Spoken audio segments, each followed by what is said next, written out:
하나님의 말씀 히브리서 6장 13절에서 20절까지 하나님의 말씀 보겠습니다. 교독하겠습니다. 하나님이 아브라함에게 약속하실 때 가리켜 맹세할 자가 자기보다 더 큰 이가 없으므로 자기를 가리켜 맹세하여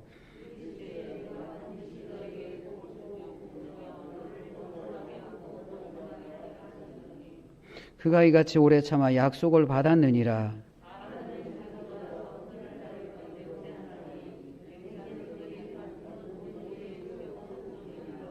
하나님은 약속을 기업으로 받는 자들에게 그 뜻이 변하지 아니함을 충분히 나타내시려고 그 일을 맹세로 보증하셨나니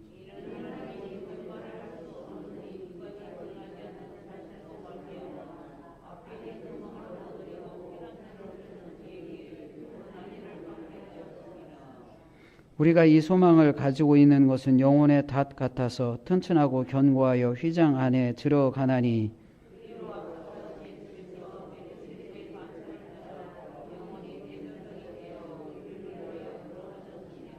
아멘. 우리 옆에 분 같이 인사할까요? 믿음이 이깁니다. 네, 우리 찬양할 때 이렇게 아이들하고 같이 나오니까 참 좋은 것 같아요. 100마디 말보다 한 번 예배에 나와서 부모님과 함께 예배하고 할머니 할아버지와 같이 예배하고 특송하는 것, 이런 것들은 얼마나 귀하고 복된 교훈이고 또 살아있는 교육이 되겠어요. 그러니까 우리 찬양할 때 이렇게 많이 또 아이들도 데리고 나와서 찬양하는 것은 참 좋은 일인 것 같습니다. 오늘 본문의 말씀 같이 나누려고 하는데요. 본문 말씀에 보면 약속이라는 말이 나오고 맹세라는 말이 나옵니다. 약속은 꼭 지켜야 됩니다. 약속 안 지키는 사람은 신용이 없는 사람입니다. 신용을 자꾸 이제 지키지 못하고 신용이 없으면 더 이상 그런 사람들은 신뢰할 수가 없잖아요. 신용이 있어야 신뢰할 수 있는 것이 세상의 법칙이고 우리도 신용을 쌓아야 누군가의 신뢰를 얻을 수 있는 것입니다. 본문의 말씀에 약속이 나오는데 하나님의 약속입니다. 근데 하나님의 약속은 반드시 성취되어집니다. 근데 이 반드시 성취되어지는 약속을 보증하기 위해서 하나님께서 어떤 말씀을 주시냐 하면 하나님께서 맹세하셨다라고 말합니다. 예전에 갑을 간에 계약을 하면 그 계약에 보증인을 세워서 그 계약이 파기되거나 계약으로 인한 손실을 보증인이 메꾸는 그런 일들을 했잖아요. 근데 오늘 본문의 말씀은 이제 하나님께서 약속을 하셨는데 하나님께서 맹세를 통해서 그 약속에 보증이 되었다 이렇게 말씀하는 거예요. 왜냐하면 하나님보다 더 크신 분이 없고요. 하나님보다 더 큰 권위자가 없기 때문에 하나님께서 약속하시고 하나님이 보증으로 맹세까지 하셨다라고 말씀합니다.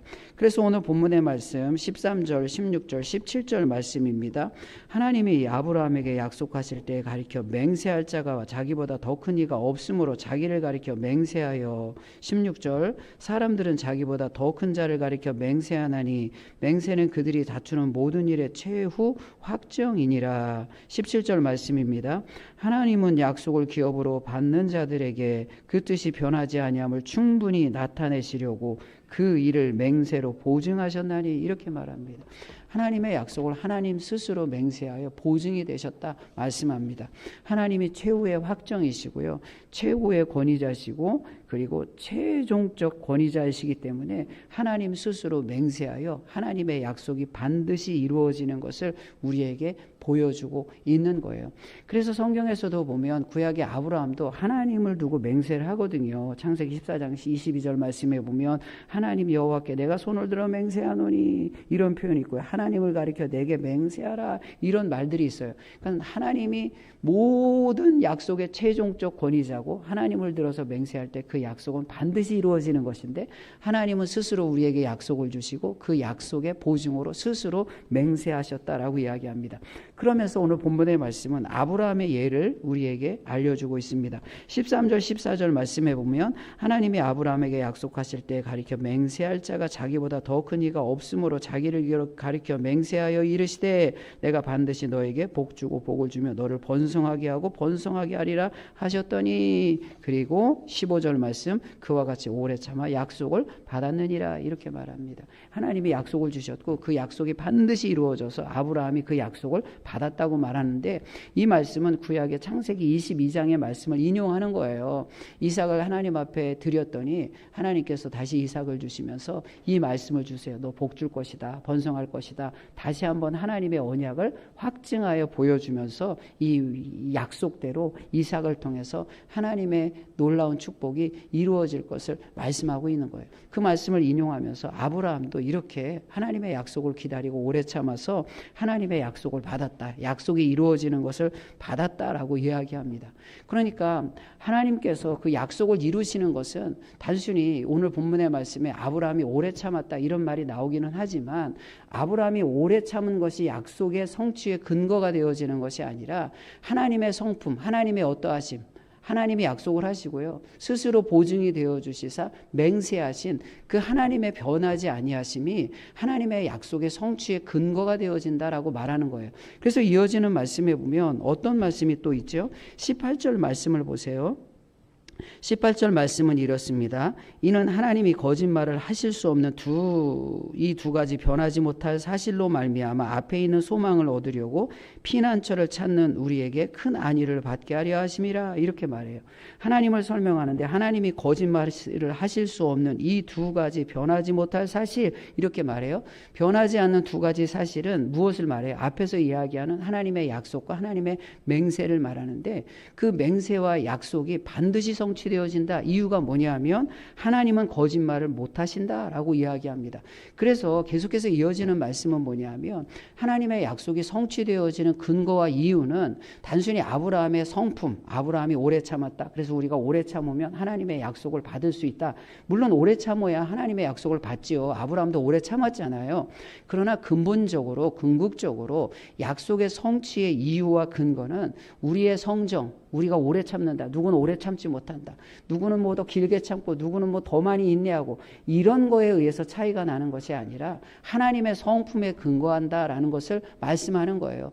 하나님이 약속하고 맹세하셨으면 그 약속과 맹세는 하나님은 절대 거짓말을 못하시는 분이기 때문에 그 약속은 반드시 이루어집니다. 약속의 성취의 이유는 하나님께 있습니다라는 것을 강조해서 우리에게 말씀하고 있는 거예요. 하나님은 어떤 분이시죠? 거짓말을 안 하시는 분일까요? 제가 예전에도 설교 시간에 말씀드렸던 것 같아요. 하나님은 거짓말을 안 하실까요? 네? 한번 기억을 더듬어 보세요. 하나님은 거짓말을 안 하실까요? 물론 거짓말을 안 하시죠. 근데 조금 말을 바꾸면 정확하게 이야기하면 하나님은 거짓말을 안 하시는 분이 아니라 거짓말을 못 하시는 분이에요. 왜냐하면 거짓말을 안 하는 것은 그 안에 거짓이 있는데 어떤 윤리적인 장치와 기준에 따라 거짓말을 억제하고 누르고 해서 거짓말을 안 하는 거예요. 우리는 사실 우리 안에 거짓도 있잖아요. 근데 이 성경의 말씀을 따라 살고 옛사람을 죽이기도 하고 아니면 세상의 어떤 도덕적 기준과 윤리적 기준에 따라서 거짓말하면 안 돼, 거짓말하면 안 돼 이런 기준이 있기 때문에 거짓말하고 싶지만 거짓말을 안 한다고요. 근데 하나님은 거짓말을 안 하시는 분이 아니라 하나님 안에는 거짓이 없어요. 그러니까 있는데 안 하는 것이 아니라 거짓이 없기 때문에 아예 거짓말을 못 하시는 분이에요. 성경은 뭐라고 이야기하죠? 민수기 23장 19절 말씀해 보면 하나님은 사람이 아니시니 거짓말을 하지 않으시고 이렇게 말한다고요. 거짓말을 안 하신다 이런 표현이 못 하신다 사람이 아니기 때문에 그 안에 거짓이 없다 이런 말입니다. 그리고 우리가 아는 것처럼 마귀를 이야기할 때 마귀를 뭐라고 이야기하죠? 요한복음 8장 44절 말씀 우리가 끝나는 절을 말씀해 보면 이는 그가 거짓말쟁이요 거짓의 아비가 되었다 이렇게 말합니다. 거짓은 누구의 것이에요? 하나님의 것이 아니라 마귀의 것이라고요. 근데 마귀의 것을 하나님이 공유하신다고요? 아니요, 그럴 수가 없어요. 마귀가 거짓의 아비고 거짓은 마귀로부터 나왔는데 하나님이 이 마귀의 것을 공유하세요? 그럴 수 없는 거예요. 이 거짓, 죄와 거룩하신 하나님은 같이 할래야 같이 할 수가 없고요. 어둠은 하나님 안에 들어올 수가 없단 말이에요. 그래서 하나님은 거짓말을 단순히 그냥 있는데 안 하시는 것이 아니라 없기 때문에 못 하시는 분이에요. 그래서 우리가 사실 거짓말하지 말라, 거짓말하지 말라 이 말씀을 제가 나눌 때에도 어떤 말, 굉장히 오래된 말씀, 이제 설교 말씀이긴 한데 어떤 말씀을 나눴어요. 우리도 그냥 세상의 윤리적 사람이면 윤리적 사람, 도덕적 사람으로 살아가면 거짓말을 안 하는 사람으로 살아가는 거예요. 거예요. 근데 영의 사람, 내 안에 성령이 들어와서, 거룩한 영이 들어와서, 예수의 영, 하나님의 영이 들어와서 완전히 성령의 지배를 받고 옛사람이 죽어지면 단순히 윤리적 사람으로서 거짓말을 안 하는 사람이 아니라 내 안에 하나님의 영이 역사하기 때문에 거짓말을 못하는 사람이 되는 거예요. 왜? 하나님의 거룩한 영이 들어와 내 안에 거짓이 사라지기 때문에 거짓이 없잖아요. 그러니까 있는데 안 하는 것이 아니라 없기 때문에 못하는 사람이에요. 그래서 이게 성도의 모습이라고요. 단순히 교회는 윤리적 공동체가 아니라 윤리적 사람들의 모임이 아니라 영의 사람들이 모이는 곳이잖아요. 영의 사람이라는 게 뭐예요? 영성이라는 게 뭐예요? 세상에서도 영성이란 말 굉장히 많이 하거든요. 도대체 영성이 뭐예요? 영성은 다른 것 아닙니다. 성령이 내 안에 들어와 내가 완전히 육의 사람으로 죽고 주님의 영이 내 안에 말씀이 살아 역사하는 거예요. 그러니까 내 안에 거짓이 없지요. 거짓이 없는데 어떻게 거짓말을 있는데 안 하는 사람으로, 윤리적 사람, 도덕적 사람으로 살아갈 수가 있어요. 똑같이 드러나는 것은 도덕적, 윤리적 모습, 열매가 있지만 그 근원과 근본은 완벽하게 예수가 없는 사람과 예수가 있는 사람의 삶의 근본은 완전히 다른 거예요. 이게 교회 안에 하나님의 나라를 꿈꾸고 소망하며 살아가는 영의 사람들의 모습인 거예요. 이런 하나님의 이 신실하심, 이런 것들이 다 하나님의 신실하심이거든요. 도대체 신실함이 뭐예요? 신실함이 뭐예요? 하나님의 신실하심이라는 게 약속을 하시고요, 맹세를 하시는데 스스로 보증이 되어서 맹세하신다. 그 안에 거짓이 없어서 거짓말은 절대 하나님은 못하시는 분이시다. 이런 것들이 성경에서 이야기하는 하나님의 신실하심을 드러내는 표현들이란 말이에요. 이런 하나님의 신실하심 때문에 하나님의 약속이 이루어지는 것이지, 우리의 오래 참음, 도대체 얼마나 오래 참을 수 있어요? 여러분, 얼마나 오래 참을 수 있어요? 오래 참는 거, 우리 남들보다 조금 더 오래 참을 수 있을지는 모르지만 우리의 오래 참음이 그렇게 끈질기지 않아요. 끝까지 가는 게 아니에요. 때로는 지친다고요. 포기한다고요. 내가 여러분들보다 조금 더 많이 참고 여러분들이 저보다 조금 더 많이 참고 뭐 그럴 수는 있어요. 도토리 키재기란 말이에요. 하나님의 신실하심이 우리를 붙들어 주시기 때문에 우리는 그 약속의 백성으로 약속을 소망 가운데 바라보며 나아갈 수가 있는 거예요. 그래서 하나님의 성품, 신실한 성품, 이것이 하나님의 약속의 성취를 누리는 모든 이유와 근본적 아주 근원이 되어지는 거예요. 그래서 나는 변해도 하나님은 변하지 않으니까 그 신실하신 하나님을 잠잠히 의지하며 믿음으로 고백하며, 그래도 믿음으로 하나님 봅니다, 믿음으로 나갑니다, 이러면서 우리가 신앙생활하는 거예요. 쓰러지기도 하고 넘어지기도 하면서 그러나 다시 일어나는 거예요. 하나님이 신실하시기 때문에 그렇게 나아가는 것입니다. 그러면 이렇게 약속과 맹세를 우리에게 하셔서 약속이 반드시 성취되어진다, 이런 말씀을 주시는데, 그러면서 소망이 이루어진다, 이런 말씀을 주시는데, 성경 말씀을 한번 봅니다. 18절 말씀입니다. 같이 한번 18절 말씀을 같이 한번 읽어볼까요? 같이 한번 18절 말씀을 같이 읽습니다. 시작. 이는 하나님이 거짓말을 하실 수 없는 이 두 가지 변하지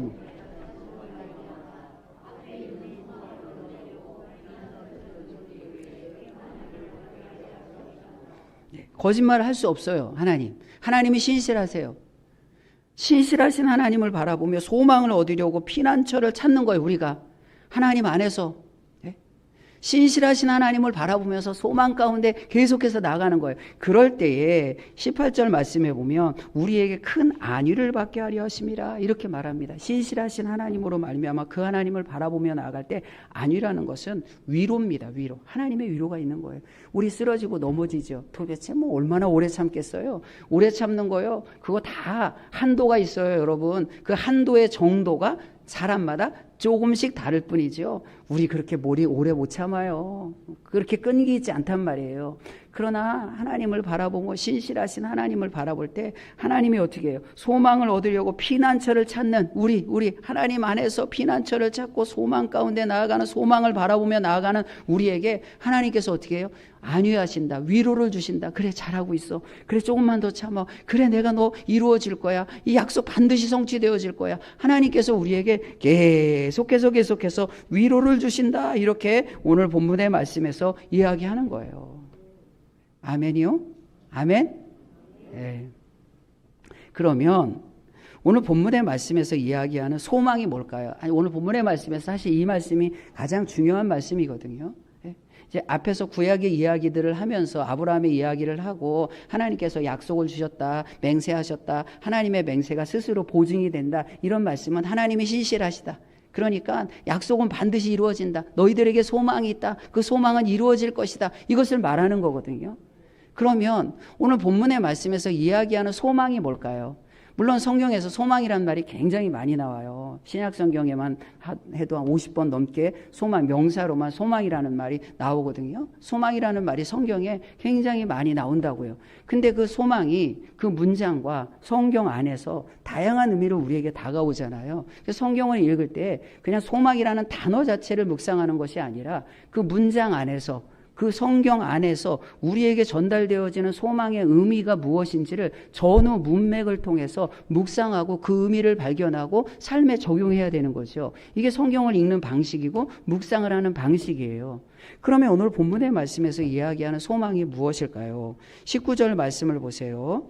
이 소망이 일단은 우리 안에서 어떻게 작용하는지 한번 말씀을 한번 봅니다. 19절 말씀 우리 같이 한번 봅니다. 같이 19절 말씀을 읽습니다. 시작. 우리가 이 소망을 가지고 있는 것은 영혼의 닷과 같아서 튼튼하고 견고하여 휘장 안에 들어가나니, 이렇게 소망을 가지고 있는 것, 소망이 우리 안에 어떻게 작용하느냐, 이렇게 말하는 거예요. 소망이 있는 사람은 이 땅에서 어떻게 살아가느냐, 소망이 있는 사람과 소망이 없는 사람이 어떻게 다른가를 이야기하는 거예요. 소망을 가지고 있는 것은, 소망을 가지고 있는 사람은 어떻게 살아간다고 성경이 말해요. 소망을 가지고 있는 것은 영혼의 닷과 같아서 튼튼하고 견고하여, 이렇게 말합니다. 영혼의 닷과 같대요. 닷이라는 게 뭐예요? 성경에서 이 헬라 사회에서 닷이라는 것은, 닷이라는 이런 상징과 의미를 통해서 무엇을 전달하는 것은 안정성, 우리가 안정성, 안전성, 안전하다, 안정되다, 그런 것을 말하는 거예요. 배가, 여러분, 그냥 배라는 것이, 이 인류가 배라는 것을 사용한 이래 배의 형태는 굉장히 다양하잖아요. 뭐 예전에는 노를 저어가기도 하고 바람을 이용하기도 하고, 지금은 뭐 그런 엔진, 엄청난 그런 배에 엄청난 엔진을 사용하기도 하고, 뭐 요즘에는 이 잠수함 뭐 이런 것들은 그 원자 뭐라고 해야, 하여튼 배의 형태는 굉장히 다양한 모습이고요. 굉장히 다양하게 발전해 왔단 말이에요. 근데 다양한 배의 모습으로 발전해 왔지만 이제 배라는 것이 인류가 이 배라는 것을 이용하고 사용한 이래 바뀌지 않은 것이 있어요. 그게 뭐예요? 닷이에요. 닷이 없는 배가 있겠어요? 바다를 항해하는 배는 다 닷이라는 것이 있어서 고대의 원시적 형태의 배나 지금의 아주 굉장한 그런 아주 하이 테크놀로지의 배나 닷은 있습니다. 종류는 다르고 이 모습은 다를지라도 배의 공통적인 것은 닷입니다. 왜냐하면 닷이 없으면 항구에 정박할 수가 없는 거예요. 우리 인생도 마찬가지입니다. 성경이 무엇을 이야기합니까? 우리의 소망에 대해서, 소망의 항구에 대해서 이야기하죠. 우리가 소망의 항구, 소망을 하나님이 이루어 주시는 소망에 머무르며 그 소망을 누릴 수 있는 것은 이 닷과 같은 닷과 같은 그런 소망이 우리 안에 있어야 된다는 거예요. 그래야 우리의 인생의 삶이 흔들리지 않고 요동하지 않고 파도에 떠밀려 가지 않는 인생으로서 정말 소망이 있는 안정된 삶, 하나님의 은혜 가운데 거하는 삶을 살 수 있음을 이야기하는 거예요. 그래서 시편 말씀에 보면 그들의 평안함으로 말미암아 기뻐하는 중에 여호와께서 그들을 바라는 항구로 인도하시는도다. 예전에는 바라는 항구, 이게 소망의 항구, 이렇게 했거든요. 소망의 항구에서 우리가 소망의 닷을 내리고 그곳에서 주님이 주시는 평안과 안식과 안위를 누리며 살아갈 수가 있는 거예요. 그러니까 닷이 굉장히 중요해요. 소망이 없는 사람은 닷이 없는 거고요. 인생에 닷이 없는 것이고요. 소망이 있는 사람은 인생 정박할 수 있는, 하나님의 은혜의 항구에 정박할 수 있는 닷이 있는 거예요. 그러면 이 소망이 굉장히 중요하잖아요. 소망이라는 닷이 튼튼하고 견고해서 우리를 은혜의 항구에 정박하게 하는 것이거든요. 그런데요, 그러면 오늘 본문에서 이야기하는 소망이 뭐죠? 소망. 소망이 이렇게 중요한데 본문에서 말하는 소망이 뭘까요? 성경 말씀을 한번 다시 봅니다. 19절 20절 말씀입니다. 우리가 이 소망을 가지고 있는 것은 영혼의 닭과 같아서 튼튼하고 견고해요. 아주 튼튼하고 견고한 것이 이 닷입니다. 소망입니다. 그런데 이어지는 말씀 휘장 안에 들어가나니 이렇게 말하고요. 히브리서 6장 20절 말씀 그리고 그리로 앞서가신 예수께서 멜기세덱의 반차를 따라 영원히 대제사장이 되어 우리를 위하여 들어가셨느니라 이렇게 말합니다. 결국 소망이라는 것이 무엇이냐? 오늘 본문의 말씀에서 이야기하는 소망이 뭐냐? 소망이 뭐냐? 소망이 아주 우리의 영혼의 닭과 같아서 튼튼하고 견고한 것인데 그 소망이 뭐냐? 소망이 뭐냐? 오늘 성경에서 19절과 20절 말씀에 계속해서 이야기하는 반복되어져서 같은 의미로 나오는 게 뭐예요? 휘장 안에 들어가나니 대제사장이 되어 우리를 위하여 들어가셨느니라 이렇게 말씀하잖아요. 결국 우리의 소망이 뭐예요? 본문의 말씀에서 이야기하는 우리의 소망이 뭐예요? 우리의 소망은 휘장 안에 들어간다는 거예요. 휘장 안에 들어가는 것, 휘장이 뭐지요? 예수 그리스도의 십자가로 인해서 휘장이 갈라지고 은혜의 보좌 앞에 나가잖아요. 휘장은 지성소입니다. 하나님이 임재하신 곳에 그곳에 우리가 나아간다는 거예요. 누구도 그곳에 나아갈 수 없어요. 왜 우리가 소망이 없어요? 인류가 소망이 없는 이유가 뭐예요? 에덴 동산에서 추방되어 누구도 하나님의 임재가 있는 그 지성소, 하나님이 임재하셔서 좌정하신 그곳을 누구도 향해 나아갈 수가 없어요. 다 에덴에서 추방되어졌어요.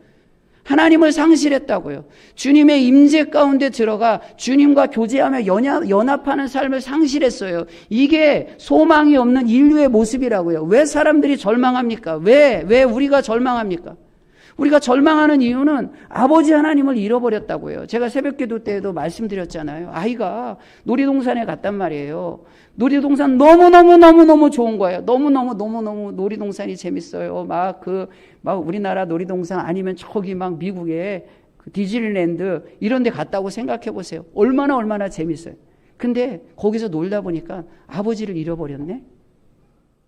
엄마 아빠를 잃어버렸어요. 미아 보호소에 맡겨졌단 말이에요.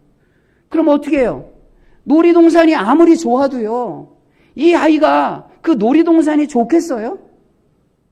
미아 보호소에 맡겨져서 울지마 아이스크림도 주고 장난감도 주고 기념품도 주고 이것저것 다 준단 말이에요. 근데 아버지를 잃어버려서 돌아갈 집이 없는데 그 아름답고 멋지고 재밌는 놀이동산이 그 아이에게 무슨 소용이 있겠냐는 거예요. 무슨 소용이 있겠냐는 거예요. 그 놀이동산이 소망이에요? 그건 집이 아니거든요. 우리 인간의 모습이 마치 이와 같은 거예요. 하나님 아버지를 잃어버렸다고요. 에덴을 잃어버렸다고요. 주님이 임재하신 아버지가 계신 그 지성소에서 추방되어져서 누구도 그 지성소를 향해 나아갈 수가 없는 거예요. 근데 이 세상의 사람들이요. 그 아버지를 잃어버렸는데 놀이동산에서 아버지 잃어버린지도 모르고 그냥 여기가 그냥 모두 타고 하니까 다 재밌는 줄 아는 거야. 근데 막상 이제 이 놀이동산 이제 문 닫을 시간 딱 됐어요. 근데 아버지가 없어. 돌아갈 집이 없어. 이게 절망이거든요. 근데 오늘 성경에서 이야기하는 소망이 뭐예요? 그 휘장, 하나님이 임재하신 휘장에 들어간다는 건 뭐죠? 굉장히 상징적인 의미가 있는 거예요. 너희들이 잃어버린 이 지상의 구조물을 통해서 너희들이 어떻게 하나님의 나라를 회복하는지 이 성막, 성전이라는 지상의 구조물을 통해서 하나님이 보여주시는 거거든요. 구약에서는 대제사장이 1년에 한 번뿐이 못 들어갔어요. 근데 이제 이어지는 7장 말씀에 멜기세덱의 반차를 따라오신 예수님에 대해서 본격적으로 이야기하거든요. 그 예수 그리스도로 말미암아 우리가 이제 은혜의 보좌 앞에 나아가는 거예요. 그 하나님 앞에 나아갈 수가 있는 거예요. 구약에 모세도 하나님의 얼굴을 대면할 수 없었고요. 이스라엘 백성들은 그 시내산의 경계를 넘어서 절대 하나님 앞으로 나아갈 수가 없었어요. 그런데 이제 우리는 그 지성소를 향해 나아갈 수 있습니다. 하나님이 임재하신 곳에 하나님을 만날 수 있는 거예요. 얼굴을 대면해서 보는 거, 얼굴을 보는 거예요. 하나님의 얼굴을 보는 거. 누구도 얼굴을 볼 수 없는데 그 아버지의 얼굴을 누구도 볼 수 없는데 우리가 그 아버지의 얼굴을 볼 수 있는 거예요. 성경에서 아버지의 얼굴을 본다는 게 뭐지요? 우리가 아론의 축복, 제사장의 축복이 있잖아요. 민수기 6장 25절에서 보면 여호와는 그의 얼굴을 내게 비추사 은혜 베푸시기를 원하며 여호와는 그 얼굴을 내게로 향하여 대사 평강 주시기를 원하며 얼굴은 축복과 은혜를 상징하는 거예요. 대면에서 본다는 거예요. 그 축복이 지금 예수 그리스도로 말미암아 우리가 그 지성소에 들어가서 그 축복을 누리는 거예요. 이게 우리의 진짜 소망이라는 거예요. 이게 진짜 소망이라고요. 그냥 아버지 없는, 집이 없는 놀이동산이 우리의 소망이 아니라 이 놀이동산 끝날 때 되거든요. 종말의 때가 되거든요. 이거 다 이제 큰일 나거든요.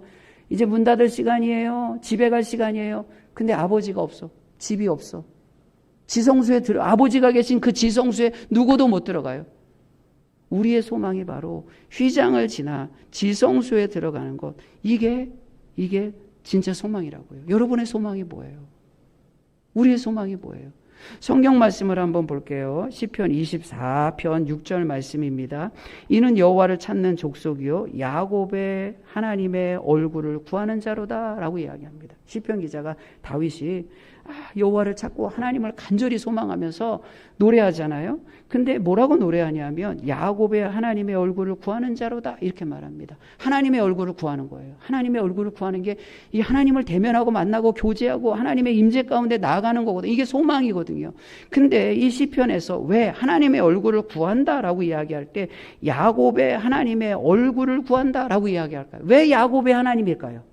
하나님의 얼굴을 구하는데 왜 야곱의 얼굴, 이삭의 하나님의 얼굴도 있고요. 아브라함의 하나님의 얼굴도 있잖아요. 근데 왜 야곱의 하나님의 얼굴을 구하는 자로다 이렇게 말할까요?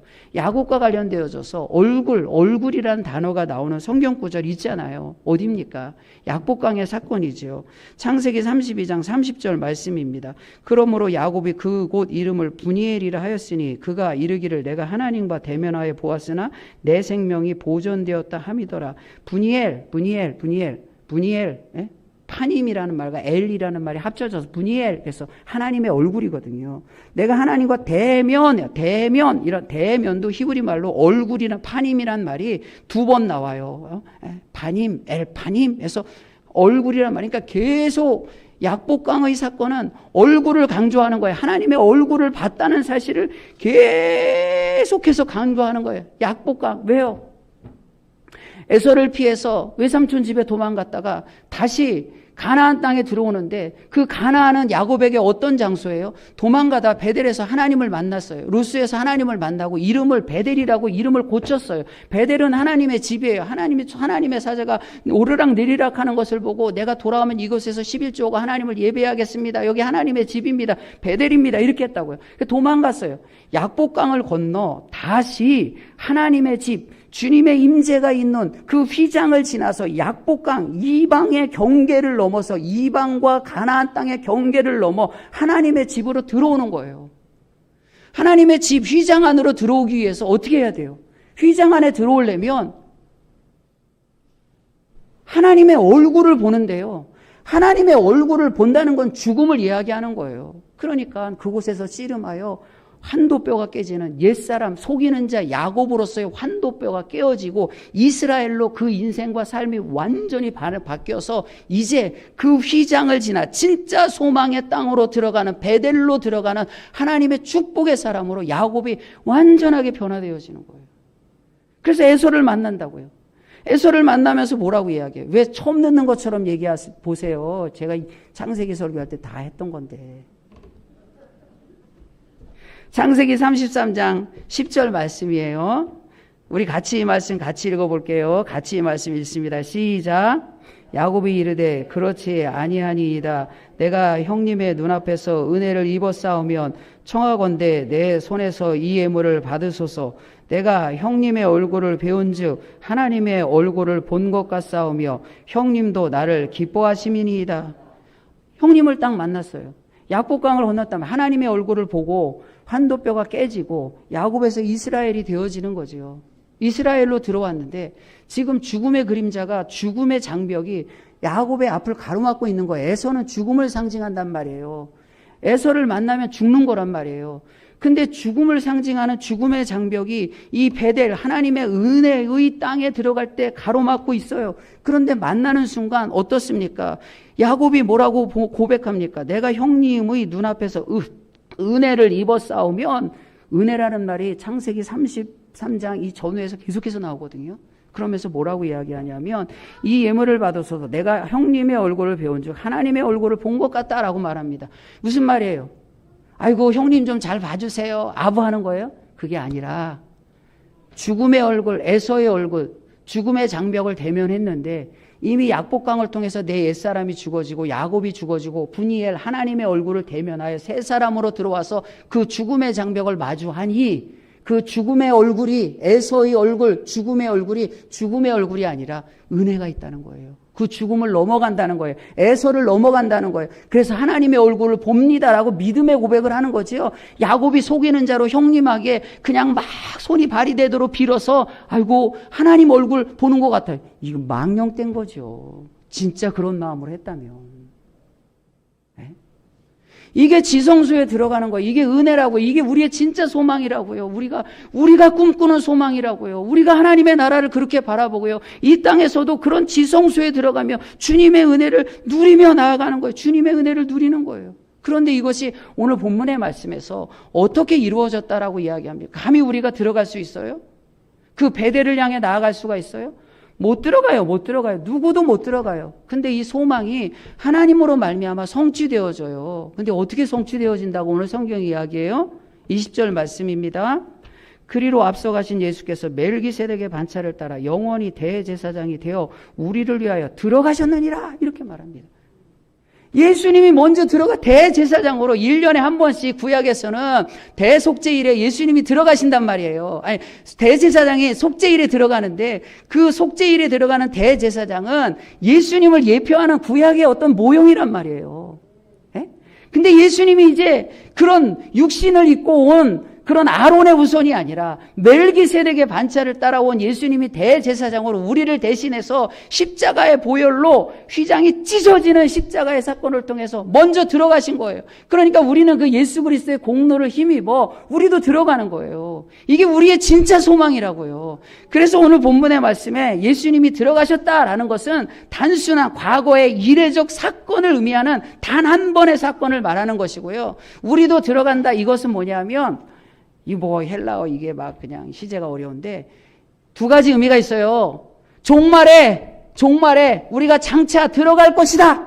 종말에 성취되어질 것이다. 우리도 들어갈 것이다. 이게 우리의 진짜 소망이다. 이런 의미와 더불어 이 시제는 계속해서 이 땅의 삶 가운데서도 우리가 계속해서 그 지성소를 하나님의 임재가 있고 하나님의 얼굴을 대면하고 하나님의 축복 있는 하나님과 교제하며 연합하는 그 지성소에 지금도 우리가 계속해서 들어갑니다. 우리가 그 소망 가운데 그렇게 살아갑니다. 그 소망을 누리며 살아갑니다. 하나님께서 그 소망을 지금도 이루어 주십니다. 이런 두 가지 의미가 있는 거예요. 이게 우리의 진짜 소망이라고요. 그래서 천국은 지난 오전에도 설교를 드렸던 것처럼 죽음 이후에 실현되어지는 그때의 하나님의 나라가 아니라 물론 그때 우리가 들어가는 거예요. 근데 오늘 본문의 말씀에 휘장에 들어간다는 것은 지금도 들어가는 거예요. 우리가 교회를 통해서 예수 그리스도의 그 은혜를 통해서 지금도 하나님과의 연합과 교제를 누리며 하나님의 전능함을 누리고 하나님의 이 찰나의 시간 가운데 살아가며 하나님의 영원성을 누리는 천국의 천상에 속한 백성으로 이 지상의 삶을 유지하며 살아가는 거예요. 우리가 그러니 세상 사람들과 우리가 구별되어진 것이고요. 이 성취되어지는 휘장 안의 삶, 휘장 밖에 무서워서 벌벌 떠는 사람이 아니라 은혜의 보좌 앞에서 휘장 안의 삶을 지금 우리가 누리며 살아가는 거예요. 이게 우리의 진짜 소망이라고요. 이게 하나님과 연합하고 교제하고 말씀을 통해서 연합하고 교제하는 삶의 모습이라고요. 성경 말씀을 한번 볼까요? 요한복음 1장 51절 말씀입니다. 또 이르시되 진실로 너희에게 이르노니 하늘이 열리고 하나님의 사자들이 인자 위에 오르락 내리락 하는 것을 보리라 하시리라. 예수님이 말씀하는 거예요.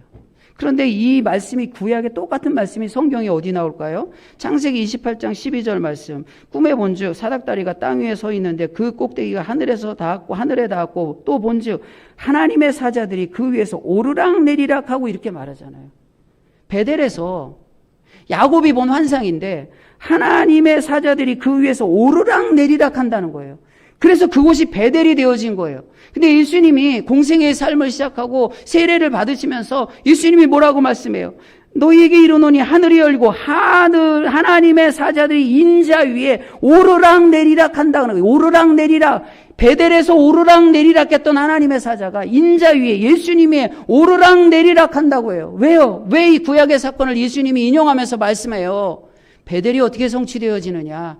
이 성전을 헐라 내가 사흘 만에 짓겠다. 예수님의 부활로 말미암아 이제 그 휘장이 열리고 예수님의 보혈을 의지하여 예수님으로 말미암아 그 성전 안으로 들어갈 수 있는, 예수님으로 말미암아 회복되어지는 성전에 대해서, 예수님의 부활로 회복되어지는 성전의 지상의 어떤 보이는 성전이 아니라 예수님의 보혈로 인해서 회복되어지고 들어가는 그 회복되어지는 새로운 베델에 대해서 예수님이 이 구약의 베델의 사건과 똑같은 말을 인용하여 사용하면서 말씀하고 있는 거라고요. 그래서 예수님이 내 이 성전 다 때려부셔라, 사흘 만에 짓겠다, 이렇게 말씀하고 있는 것이고, 그것이 교회에 계승되어지는 거예요.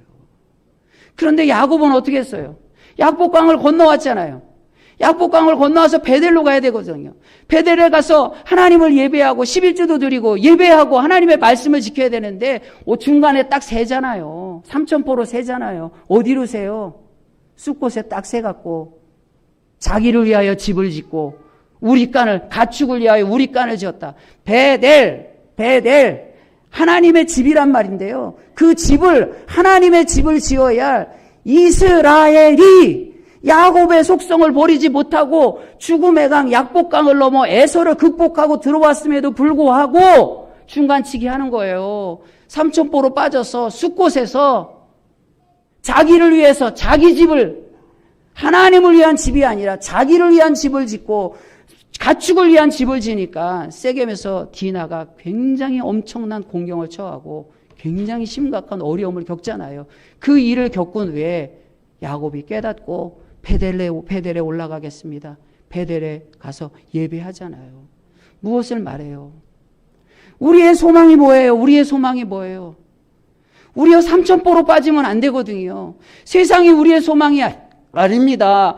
여기 막 놀이동산이 너무 좋다고 우리의 소망이 아니에요. 우리가 들어가야 될 곳은 어딜까요? 우리가 들어가야 될 곳은 휘장을 지나 주님이 임재하시는 곳, 주님이 역사하시는 곳, 주님이 우리와 함께 하시는 곳, 주님과 연합하여 교제할 수 있는 휘장을 지나 그곳에 우리가 들어가는 거, 영적으로. 그것이 예배의 자리고 교회 공동체고요. 우리의 삶의 자리도 마찬가지죠. 이곳이 베델이 되게 해주세요. 희망과 소망이 무엇이 다를까요? 희망이라는 말은 성경이 굉장히 드문데 희망이라고 번역된 말 자체도 그냥 소망이라는 말과 똑같은 거거든요. 근데 그냥 우리가 한국말로 희망과 소망을 구분하여서 좀 쉽게 생각해 본다면 희망과 소망이 어떻게 다를까요? 희망은 내가 원하는 것이 이루어지기를 바라는 것이고, 소망은 하나님께서 우리에게 주신 것을 꿈꾸며 붙잡고 나아가는 거예요. 희망은 내가 원하는 것? 그래요. 희망이 있으면 좋고 그 희망이 이루어지면 좋겠지요. 그러나 물거품입니다. 내가 원하는 것이 이루어진들 내 인생이 뭐 어떻게 변할까요? 그게 우리의 소망이 될까요? 희망을 성취한다고, 희망이 있다고, 그리고 희망이 이루어진다고 정말 그것이 우리의 소망이 될까요? 아니에요. 내가 원하는 것이 이루어진다고 그것이 우리의 소망이 아니라 하나님이 주신 약속을, 이 약속이 주님의 뜻 가운데 이루어지는 것을 누리는 것이 이게 진짜 소망입니다. 우리는 그냥 단순히 희망을 노래하는, 희망을 이야기하는 사람들이 아니라 주님이 주신 약속을 붙잡는 진짜 소망의 사람들입니다. 우리의 소망이 어디예요? 무엇입니까? 휘장을 지나 들어가는 거예요. 휘장을 들어갈 수 없다면, 그 지성소에 들어갈 수 없다면 우리는 소망의 사람이 아닙니다. 소망을 누릴 수가 없는 것입니다. 휘장을 지나 지성소가 우리의 진짜 소망입니다. 찰나를 사는 인생이 휘장 안에 들어가 영존하시는 하나님을 만납니다. 이 순간의 삶을 살아가는 우리가 휘장 안에 들어가 영원하신 하나님을 만나 그 영원한 천상의 삶을 누리며 살아가는 것입니다.